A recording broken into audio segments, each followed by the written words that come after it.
Hello friends, दोस्तों English में हम इफेक्टिवली बातचीत कर सकें, लोगों के साथ कॉन्वर्सेशन कर सकें, इसके लिए हमको बहुत सी चीज़ें सीखनी होती हैं। इन्हीं में से एक है फ्रेजेज़। फ्रेजेज़ की मदद से बड़ी आसानी से अच्छी इंग्लिश बोली जा सकती है। अगर आपको 200-250 फ्रेजेज़ याद हैं, 200-250 मैंने ज़्यादा बोल दिया, अच्छा मैं कम कर देता हूँ। अगर आपको 50-60-70 फ्रेजेज़ भी याद हैं, उनकी मीनिंग मालूम है, सेंटेंस में कैसे यूज़ करेंगे ये भी अगर पता है, तो आप बड़ी आसानी से बहुत सी बातों को इंग्लिश में अच्छी तरह से बोल सकते हैं। और बल्कि फ्रेजेस सुन के तो सुनने वाले लोग आपसे प्रभावित भी हो जाएंगे कि आपकी इंग्लिश बड़ी अच्छी है। तो दोस्तों आज की क्लास में हम कुछ डेली यूज़ के फ्रेजेस सीखेंगे, उनकी मीनिंग क्या है, उनसे सेंटेंस कैसे बनाएंगे ये हम सीखेंगे। तो आपको बहुत ही ध्यान से एंड तक पूरे वीडियो को देखना चाहिए और हर फ्रेज़ की मीनिंग और उसके यूज़ को सीखना चाहिए।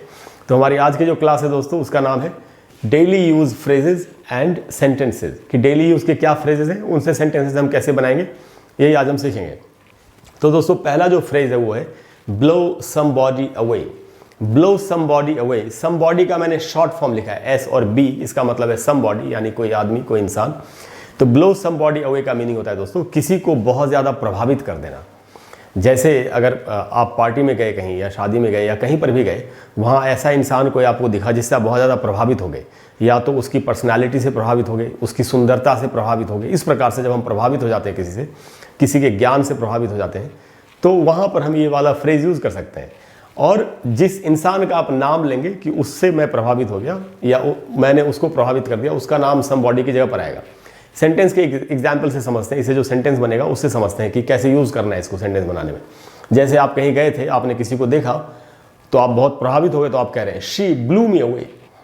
आप किसी फ्रेंड को बता रहे हैं, अरे यार मैं वहाँ गया था, मैंने उस लड़की को देखा, उसने तो मैं तो काफ़ी उससे इम्प्रेस्ड हो गया, उसने मुझे काफ़ी इम्प्रेस्ड कर दिया, प्रभावित कर दिया। शी ब्लू मी अवे, हो सकता है बहुत सुंदर हो, बहुत पर्सनालिटी अच्छी हो, तो हम इस तरीके से इसको बोल सकते हैं। इसको दोस्तों ये एक्टिव वॉइस में लिखा हुआ, आप इसको पैसिव वॉइस में भी सेंटेंस को यूज़ कर सकते हैं। कैसे? I was blown away by her, I was blown away by her beauty. तो ब्लो इसमें वर्ब है, हर फ्रेज में एक वर्ब होता है, वो वर्ब ज़रूर आइडेंटिफाई करना चाहिए, पहचानना चाहिए, क्योंकि उस वर्ब को आप किसी भी टेंस में यूज़ कर सकते हैं। जैसे ये जो फ्रेज है, यहाँ पर मैंने इसको पास्ट टेंस में यूज़ किया है। तो ब्लो का सेकंड फॉर्म होता है ब्लू, इसका थर्ड फॉर्म होता है blown, BLOWN, blown. Blow, blew, blown, blowing, blows, ये इसके पांचों रूप हैं।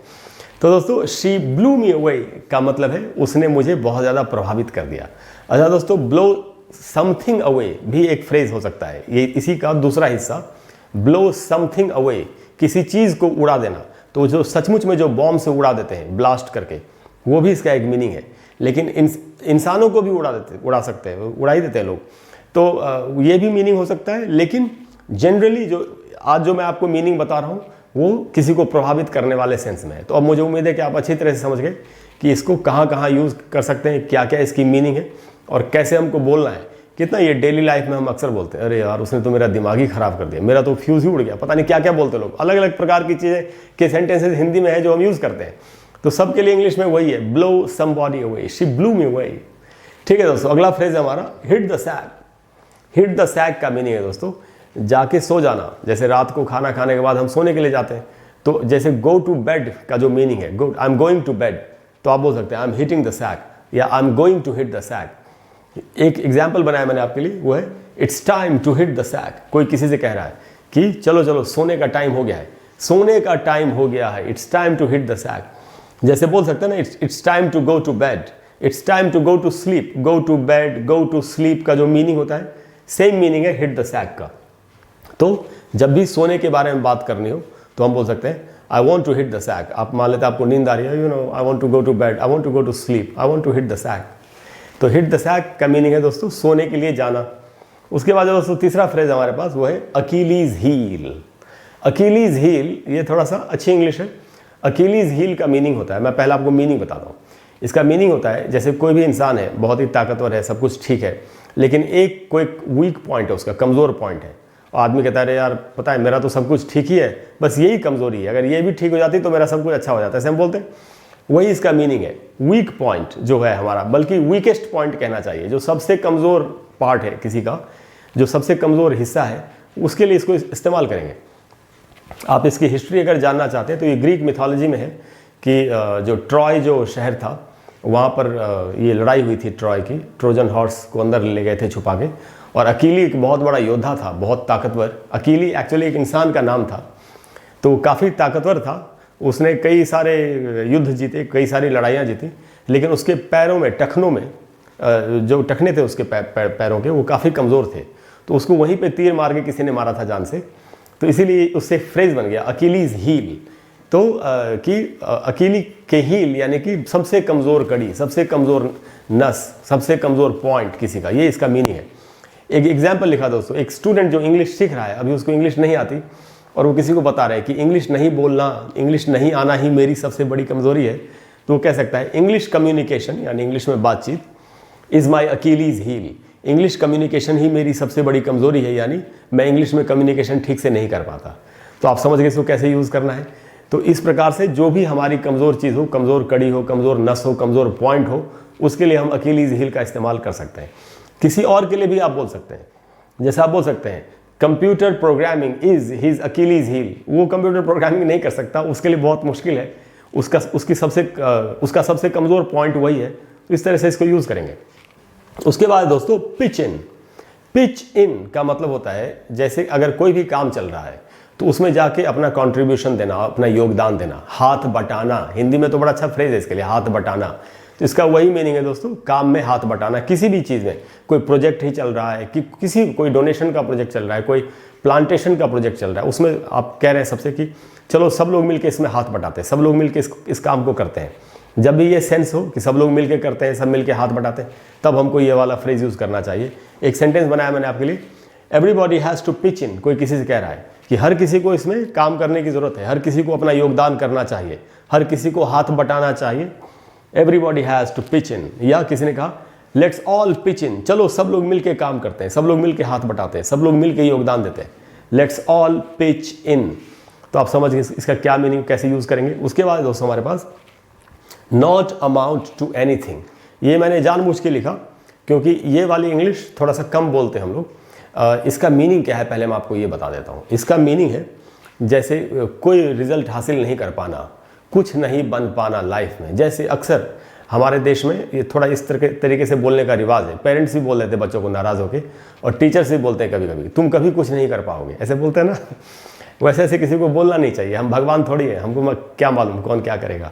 लेकिन फिर भी लोग नाराज़गी में, गुस्से में बोल देते हैं। बुरा भी नहीं मानना चाहिए अगर बड़े कुछ कह दें तो हम बोल देते हैं तुम कभी कुछ नहीं कर पाओगे। इसका मीनिंग वही है दोस्तों, नॉट अमाउंट टू एनीथिंग का मतलब है कोई भी रिजल्ट जब नहीं मिलेगा किसी को, कोई लाइफ में कुछ नहीं कर पाएगा, कुछ भी फ्रूटफुल अचीव नहीं कर पाएगा, वहाँ पर बोलना है। तो कोई किसी से कह रहा है, उसको डांट रहा है कि you will not amount to anything, तुम कुछ नहीं कर पाओगे। अगर कभी कुछ नहीं कर पाओगे, कभी नहीं भी बोलना हो तो नॉट की जगह पर नेवर लगा देंगे, you will never amount to anything. और नहीं तो यू विल नॉट अमाउंट। किसी और के लिए आप बोल सकते हैं, यू की जगह पर आप ही बोल सकते हैं, he will never amount to anything, वो कभी भी कुछ भी नहीं कर पाएगा, इस प्रकार से। तो इसका मीनिंग है दोस्तों कुछ नहीं कर पाना, बाद में चल के कोई रिजल्ट हासिल नहीं कर पाना, ये इसका मीनिंग है। उसके बाद दोस्तों हमारे पास फ्रीक आउट। फ्रीक आउट की दोस्तों दो मीनिंग होती है। एक इसकी मीनिंग होती है डर जाना, दूसरी मीनिंग होती है बहुत गुस्से में आ जाना। दोनों ही मीनिंग्स में यूज़ होता है, इसीलिए इसको एक मीनिंग में रिस्ट्रिक्ट नहीं कर सकते कि इसका मीनिंग तो सिर्फ गुस्से में आ जाना होता है या इसका मीनिंग सिर्फ डर जाना होता है। दोनों ही मीनिंग है, जैसी सिचुएशन हो उसके हिसाब से आप इसको बोल सकते हैं। तो इसका तो सिंपल एग्जाम्पल मैंने बनाया, आई फ्रीक्ड आउट। कोई कह रहा है मैं डर गया था या मैं गुस्से में आ गया था। किसी और के लिए बोल सकते हैं ही फ्रीक्ड आउट, वो डर गया था या वो नाराज़ हो गया था या बहुत गुस्से में आ गया था। तो आई फ्रीक्ड आउट, आप किसी को बोल सकते हैं डोंट फ्रीक आउट, कि गुस्सा मत करो या डरो मत, डोंट फ्रीक आउट। तो दोनों ही सेंसेस में इसको यूज़ करेंगे फ्रीक्ड आउट को। अच्छा दोस्तों, मैं यहाँ पर आपको थोड़ा सा प्रोनाउंसिएशन की एक बात बता दूँ। ये जो वर्ड मैंने अभी सेंटेंस लिखा फ्रीक्ड आउट, ये फ्रीक आउट को मैंने पास्ट टेंस में लिखा एक्चुअली। इसमें फ्रीक ही वर्ब है, उसमें मैंने ईडी लगाया, फ्रीक्ड आउट। अब हमको यहाँ पर थोड़ा सा प्रोनाउंसिएशन सीखना चाहिए क्योंकि ये बहुत ही इंपॉर्टेंट चीज़ है प्रोनाउंसिएशन में, और इसको अगर आप सीख लेंगे तो आपकी फ्लुएंसी बड़ी अच्छी हो जाएगी। जैसे ये जो फ्रीक्ड का डी है ये एक कॉन्सोनेंट है, और इसके तुरंत बाद वाला जो वर्ड है ये एक वावल है यानी वॉवेल है। जब भी ऐसी सिचुएशन आपको कभी भी इंग्लिश में मिले, लिखते वक्त या बोलते वक्त, तो आपको क्या करना चाहिए, आपको इस कॉन्सोनेंट और इस वावल को कंबाइन कर देना चाहिए। कंबाइनिंग आप जानते होंगे, जैसे हिंदी में हम बचपन में सीखा होगा आपने, योग प्लस इंद्र योगेंद्र, कैसे कंबाइनिंग होती है, वैसे ही फ्रीक्ड प्लस आउट मिलके बनेगा फ्रीक्ड आउट, और यहां इस डी का उच्चारण होगा ट। यहां डी से ड नहीं बनेगा, डी से ट बनेगा। अगर आप ये सीखना चाहते हैं कि डी से कब कब ट बनता है, तो मेरे चैनल पर एक प्लेलिस्ट है जिसका नाम है लर्न इंग्लिश प्रोनाउंसिएशन। उस प्लेलिस्ट में आपको वो वीडियो मिल जाएगा जिसे मैंने ये बताया कि डी से कब कब ट बनता है। आपको वो उच्चारण, वो वीडियो ज़रूर देखना चाहिए, बहुत ही कमाल का वीडियो है और आपको काफ़ी उससे हेल्प मिलेगी करेक्ट प्रोनाउंसिएशन करने में। दोस्तों मैंने इसको यहाँ पर थोड़ा डिटेल में लिखा है, अब मैं आपको एक्सप्लेन करता हूँ। जैसे फ्रीक्ड आउट में इसका जो प्रोनाउंसिएशन होगा फ्रीक्ड का, वो एंड में डी से ट बनेगा फ्रीक्ड। अच्छा, प्लस आउट है, अब हम क्या करेंगे, दोनों को कंबाइन कर देंगे, तो कंबाइन करके ये बनेगा फ्रीक्ड आउट, फ्रीक्ड आउट। अंग्रेज लोग ऐसे ही बोलते हैं इंग्लिश, क्योंकि उनकी तो मदर टंग है, उनकी मातृभाषा है, उनको सारे रूल्स पता है, उनको रूल्स जन्म से पता होते हैं कि उनकी लैंग्वेज ही है। हमको नहीं मालूम होते, हम इसको कैसे पढ़ेंगे, ही फ्रीक्ड आउट। तो जैसे आप डी को यहाँ ड बोलेंगे आपकी फ्लुएंसी टूटेगी। अब आप समझ रहे हैं कि हमारी फ्लुएंसी क्यों नहीं बन पाती ठीक से। फ्लुएंसी बनने का कारण, नहीं बनने का कारण ये होता है कि हमको असली बातें, बेसिक बातें ही नहीं पता, बेसिक रूल्स हमको नहीं पता। अगर बेसिक रूल्स पता चल जाए तो हम काफ़ी अच्छी इंग्लिश बोल सकते हैं, जैसे अंग्रेज बोलते हैं वैसे ही बोल सकते हैं। थोड़ा बहुत एक्सेंट तो रह ही जाएगा हमारा, क्योंकि हमारी मदर टंग हिंदी है या जो दूसरी भारतीय भाषाएं वो है, बट फिर भी 99%, 98% हम वैसे ही बोल सकते हैं जैसे सचमुच में अंग्रेजी बोली जाती है। अच्छा दोस्तों, ये भी एक ये रीज़न एक और ये भी है कि जब हम इंग्लिश में सॉन्ग सुनते हैं तो कई बार हमारी समझ में नहीं आता, या कोई फिल्म देखते हैं तो डायलॉग समझ में नहीं आते। उसका रीज़न भी यही है कि हमको ये रूल्स नहीं मालूम, और वो कुछ भी गाते हुए चले जाते हैं और हम सोचते रह जाते हैं कि क्या बोल के चला गया। तो ये प्रोनाउंसिएशन के रूल्स नहीं मालूम होने के कारण होता है। तो दोस्तों इसको कैसे पढ़ेंगे, आई फ्रीक्ड आउट, ही फ्रीक्ड आउट, इस प्रकार से पढ़ना है, न कि आई फ्रीक्ड आउट, ही फ्रीक्ड आउट, तो फ्लुएंसी टूटेगी हमारी। अच्छा दोस्तों, उसके बाद जो अगला फ्रेज है हमारा वो है get off on the wrong foot. Get off on the wrong foot का मीनिंग क्या है। मान लेते हैं आपने किसी के साथ कोई बातचीत शुरू की और शुरुआत में ही बातचीत अगर खराब हो जाए तो क्या होगा, बाद में वो बातचीत बहुत ज़्यादा कामयाब नहीं होती है, सफल नहीं होती है। तो आप बता रहे हैं किसी को कि अरे यार मेरी उससे मीटिंग थी, मैं गया उससे मिलने के लिए, शुरुआत में ही बातचीत थोड़ी सी खराब हो गई, फिर बात बनी नहीं, डील साइन नहीं हो पाई, या जो भी बोल रहा हूँ। तो इसका मीनिंग है शुरुआत में ही बातचीत का खराब हो जाना, या बातचीत की शुरुआत का ही खराब हो जाना, जैसे भी हिंदी में बोल ले। तो एक एग्जाम्पल बनाया मैंने से, कुछ लोग अपने बारे में, कोई अपने बारे में बता रहे हैं कि we got off on the wrong foot, कि हमारी तो शुरुआत ही खराब हो गई, शुरुआत में ही बातचीत हमारी खराब हो गई। We got off on the wrong foot, इसमें गेट वर्ब है, उसको मैंने पास्ट टेंस में गॉट की तरह इस्तेमाल किया है। तो आप जब भी इस प्रकार से बोल रहा हूँ कि शुरू में ही बात खराब हो गई, तो आप ये वाला फ्रेज यूज़ कर सकते हैं। और उसके बाद दोस्तों एक फ्रेज क्या कहेंगे, सेंटेंस है जो डेली, ये तो डेली आप कई बार बोलते हैं हम लोग। तो ये है सेंटेंस दोस्तों, इट रॉक्स। इट रॉक्स का मीनिंग क्या है। अब रॉक तो हम जानते हैं, रॉक म्यूज़िक का फॉर्म है, जैसे पॉप है या जैज़ है, वैसे ही रॉक भी एक फॉर्म है। आजकल रॉक नहीं गाते लोग, बट पहले गाते थे, और रॉक सिंगर्स काफ़ी अमेजिंग हुआ करते थे। Def Leppard and Led Zeppelin, Van Halen, Scorpions, Deep Purple, ये सारे बहुत अमेजिंग सॉन्ग्स हैं इनके। आपको ये सॉन्ग सुनने चाहिए, अगर आप इनसे आपको काफ़ी अच्छी इंग्लिश सीखने को मिल सकती है। तो दोस्तों वो तो रॉक सॉन्ग्स थे या रॉक सिंगर्स थे। ये इट रॉक्स का मीनिंग क्या है। इट रॉक्स हमको तब यूज़ करना चाहिए जब आपको कोई चीज़ बहुत अच्छी लगी है और आप बोलना चाहते हो इट्स अमेजिंग, इट्स ऑसम। तो अगर कोई चीज़ बहुत अच्छी है उसके लिए आप यूज़ कर सकते हैं इट रॉक्स। इंसानों के लिए भी यूज़ कर सकते हैं ही रॉक्स। किसी फ्रेंड को सामने से बोल सकते हो यू रॉक। आप समझिए कहाँ पर यूज़ होगा, इट रॉक्स। इससे एक मैंने दूसरा सेंटेंस और बनाया इससे, इस फ्रेज से। जैसे किसी ने एक नया फ़ोन लिया और वो अपने नए फ़ोन की तारीफ़ कर रहा है कि मेरा नया फ़ोन तो कमाल का है, तो वो कह सकता है ओ माई न्यू फ़ोन रॉक्स। मेरा नया फ़ोन तो बहुत ही कमाल का है, बहुत ही अमेजिंग है। तो दोस्तों ये फ्रेजेस थे आज के। मुझे पूरी उम्मीद है कि इनको सीख करके जब आप इनको अपने इंग्लिश को बोलने में यूज़ करेंगे तो आपको काफ़ी आसानी होगी और आप बड़ी आसानी से बहुत सी बातों को कह सकते हैं। दोस्तों अगर आपको क्लास अच्छी लगी हो तो प्लीज़ वीडियो को लाइक करें और शेयर करें और चैनल को सब्सक्राइब करें। और अगले वीडियो में हम लोग फिर साथ में मिलकर कोई बहुत ही अच्छी चीज़ सीखने की कोशिश करेंगे।